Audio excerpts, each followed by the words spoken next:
pessoal, nesse vídeo vamos terminar de fazer os exercícios da página 12 da apostila que a gente começou a fazer no vídeo anterior. Então vamos lá!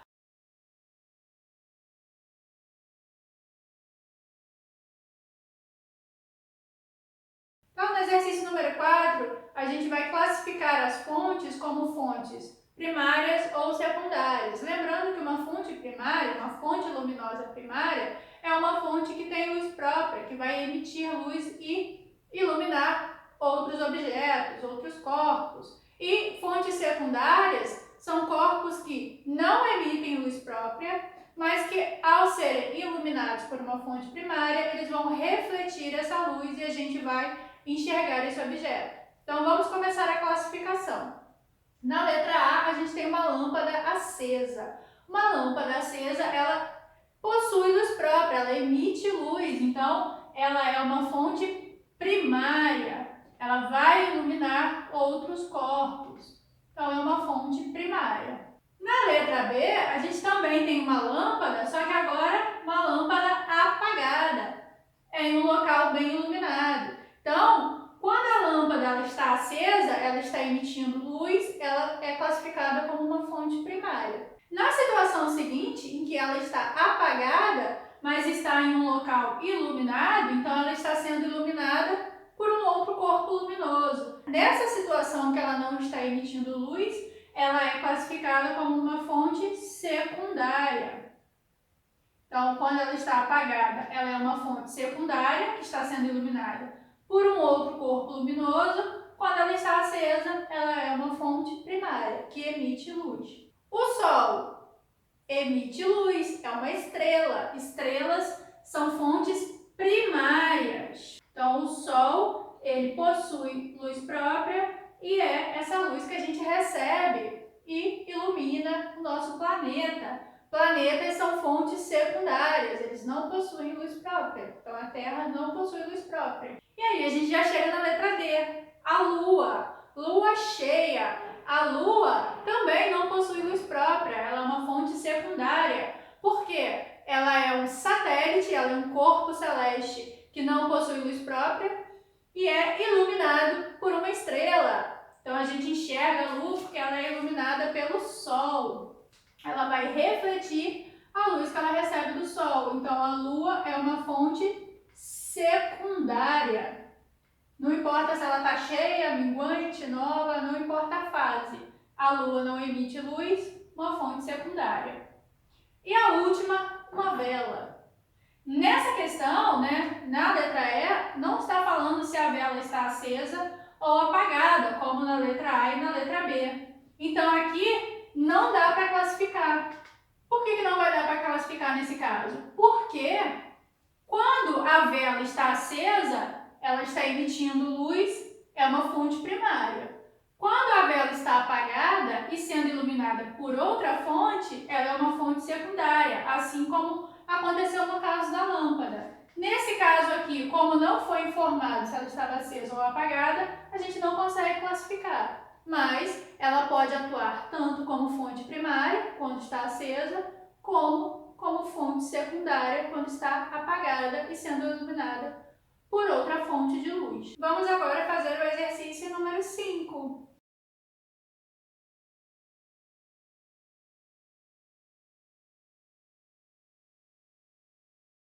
No exercício número 5, o estudante resolveu testar o princípio de uma câmara escura. O que é uma câmara escura? É uma caixa fechada que tem um orifíciozinho, que tem um buraquinho e que vai formar uma imagem do outro lado, na parede do outro lado do furo. É o princípio de funcionamento de uma máquina fotográfica, por exemplo. E ele então resolveu testar o princípio de funcionamento dessa câmara escura, posicionando ela a 20 metros de uma árvore, onde foi formada então uma imagem dessa árvore com uma altura de 15 centímetros. Essa câmara escura ela tem uma profundidade de 20 centímetros e ele quer saber a altura dessa árvore então. Então ele sabe a distância entre o objeto e o orifício da câmara escura, 20 metros. Ele sabe A profundidade, né, o comprimento dessa câmera, 20 centímetros, e a altura da imagem formada. Lembrando que a imagem formada ela é sempre inversa, de cabeça para baixo. Então, ele sabe que a altura aqui é de 15 centímetros e quer determinar então a altura do objeto. Observem que a gente tem a formação de triângulos aqui, com essas medidas. Então, a gente vai usar semelhança de triângulos. A distância entre o objeto e a câmara escura, né, que a gente vai chamar de D maiúsculo, sobre essa altura H, vai ser igual a essa distância aqui, que eu vou chamar de D minúsculo, que é a profundidade da câmara escura, sobre a altura da imagem formada, vou chamar de H minúsculo. A gente substitui os valores e encontra o valor da altura. A distância do objeto à câmara escura está em metro e as informações da câmara escura em centímetros. Então, a gente vai passar tudo para metro. 20 centímetros dividido por 100 vai ser 0,20 metros. Então, de centímetro para metro, vamos dividir por 100, né? A altura que é 15 centímetros, então vai ficar 0,15 metros. Substituindo esses valores aqui, distância maior, 20 metros, sobre a altura, que a gente quer determinar.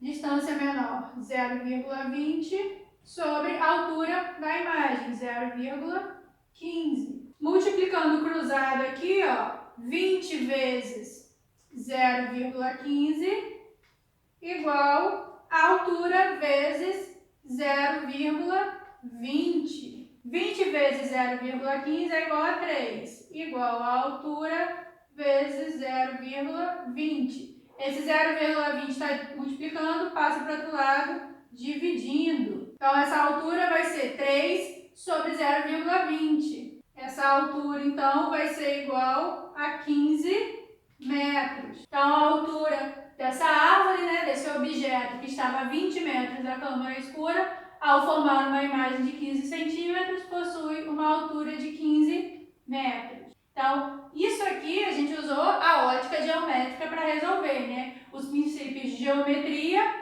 usando a semelhança de triângulo, e a ideia de propagação retilínea da luz para encontrar a altura de um objeto. Agora vamos fazer o exercício número 6.